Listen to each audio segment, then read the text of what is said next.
Bharatiya Janata party के दिग्गज नेता और पूर्व उप प्रधानमंत्री लालकृष्ण आडवाणी को भारत रत्न से नवाजा जाएगा।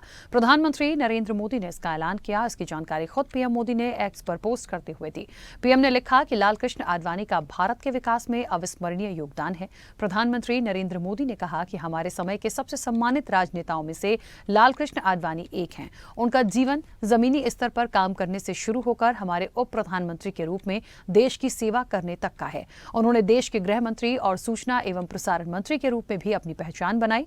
उनके संसदीय हस्तक्षेप हमेशा अनुकरणीय और समृद्ध अंतर्दृष्टि से भरे रहे हैं। भारत रत्न आडवाणी पर देखिए ये खास रिपोर्ट।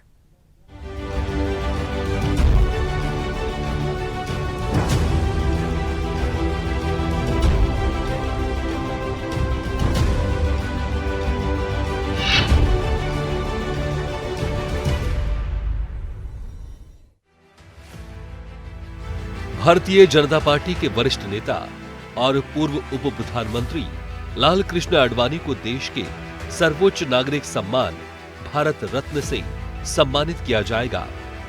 खुद प्रधानमंत्री नरेंद्र मोदी ने ट्वीट कर ये जानकारी साझा की। प्रधानमंत्री ने कहा कि उन्हें बेहद खुशी हो रही है कि लालकृष्ण आडवाणी को भारत रत्न से सम्मानित किया जाएगा। उन्होंने कहा कि मैंने उनसे बात की और उन्हें बधाई दी। पीएम ने कहा कि आडवाणी हमारे समय के सबसे सम्मानित राजनेताओं में से एक हैं और भारत के विकास में उनका योगदान अविस्मरणीय है। आज देश ने अपने एक महान सपूत पूर्व उप प्रधानमंत्री लालकृष्ण आडवाणी जी को भारत रत्न देने का भी निर्णय लिया है।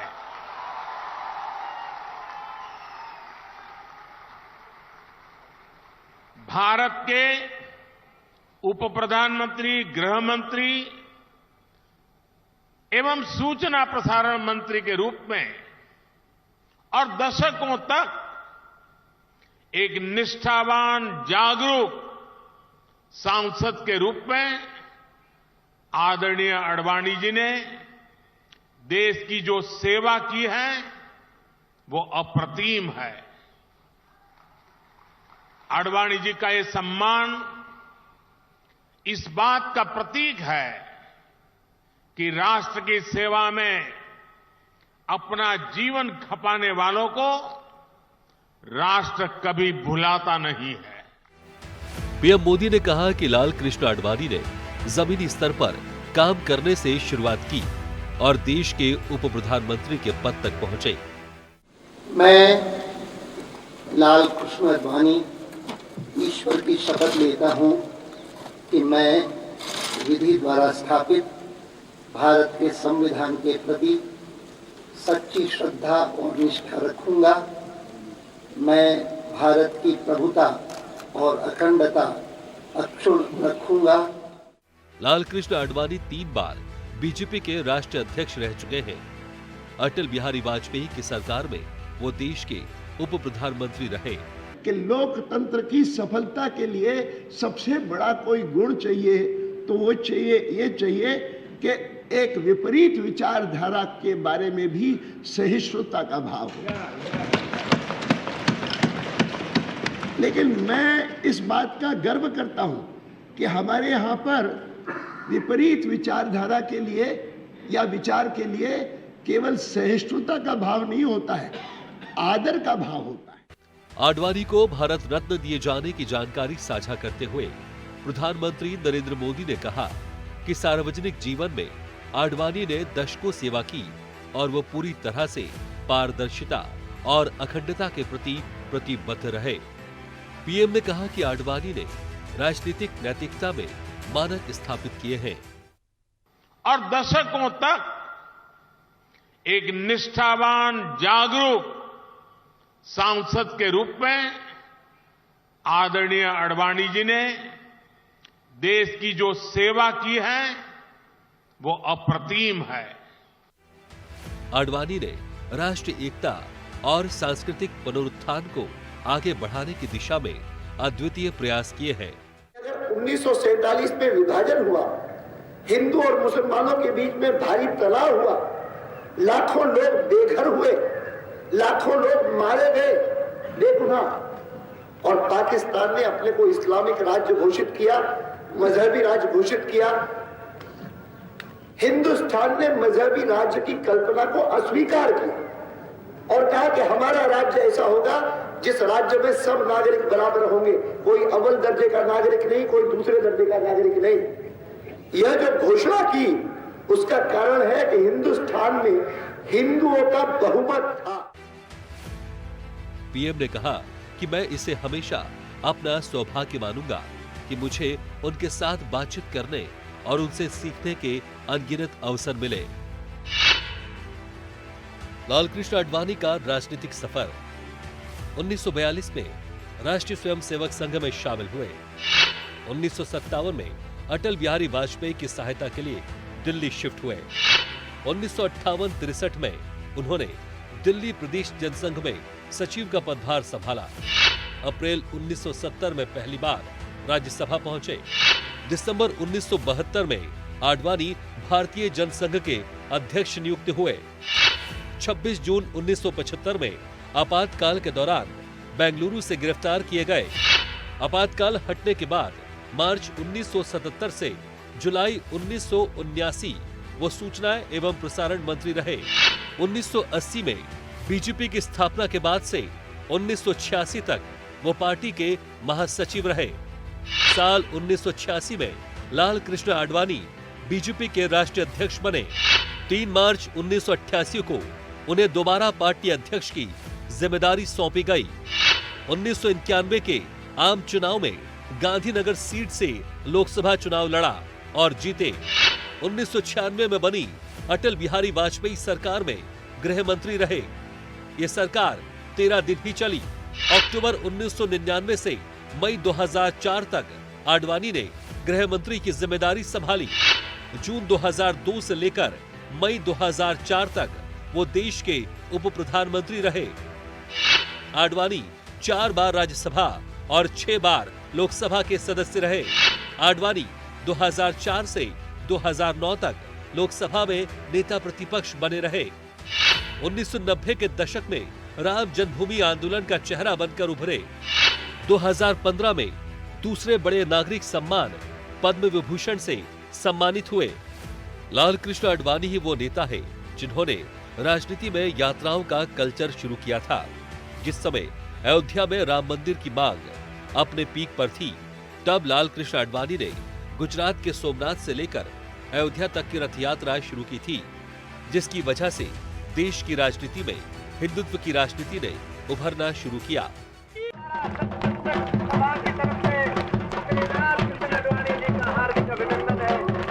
धन्यवाद में काम आएगा।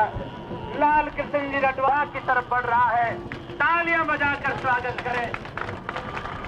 राम मंदिर निर्माण में समर्थन का आश्वासन दें। सब लोग जुट जाएं, ये राम मंदिर निर्माण के लिए है। हम तो सोचते थे कि वहां पर मस्जिद है, जिस मस्जिद को हटाया जा रहा है, लेकिन आप जो बता रहे हैं कि 1936 के बाद किसी ने वहां पर नमाज ही नहीं पढ़ी और उसी स्थान पर मूर्ति रखी है 41 सालों से।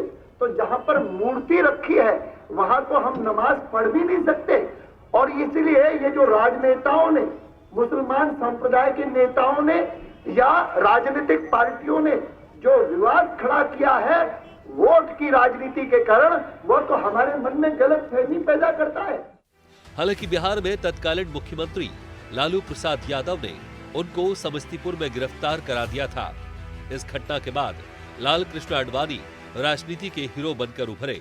मैं इस मंच के माध्यम से पुनः श्री आडवाणी जी से अपील करना चाहता हूं, अपनी यात्रा को स्थगित कर दें। स्थगित करके वो दिल्ली वापस चले जाएं।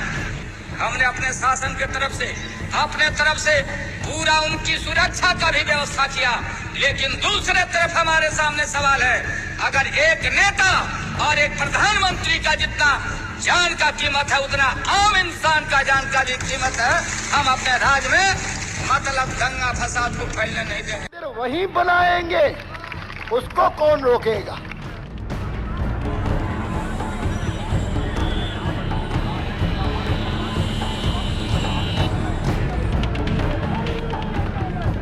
जब देश उनकी आस्था है कि ये जन्म स्थान है, तो फिर हमको कहने का पूरा हक है कि जहां राम का जन्म हुआ था,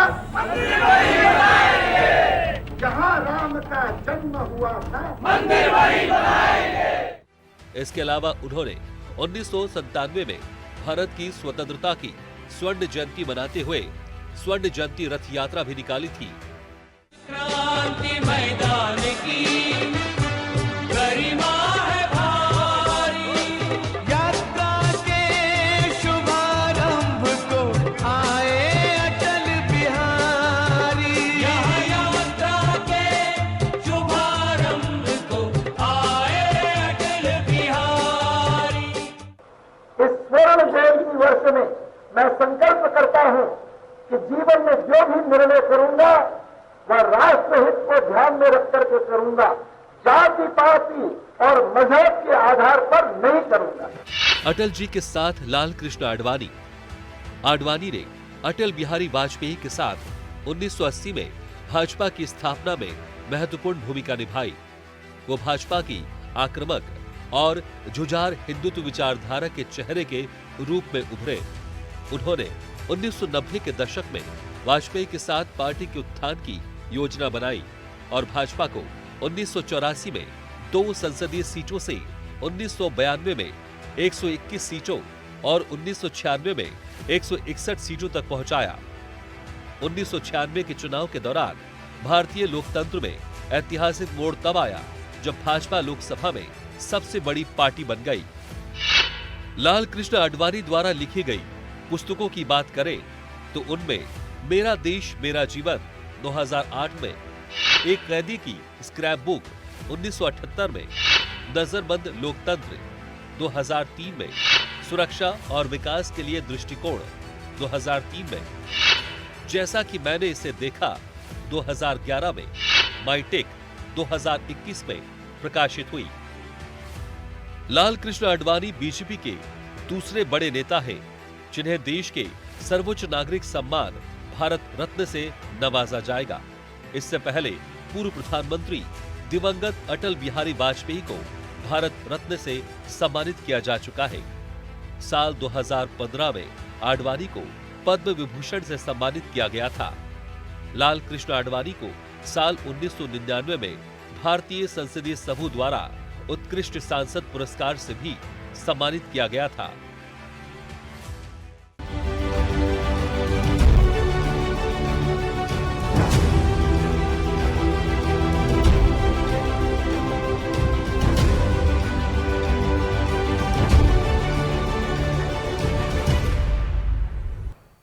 ऐसे ही वीडियोस के लिए लाइक करें, शेयर करें, फॉलो करें। YouTube पर जाकर सब्सक्राइब कर बेल आइकन दबाना ना भूलें और ताजा अपडेट्स के लिए swedeshlive.com पर जरूर जाएं।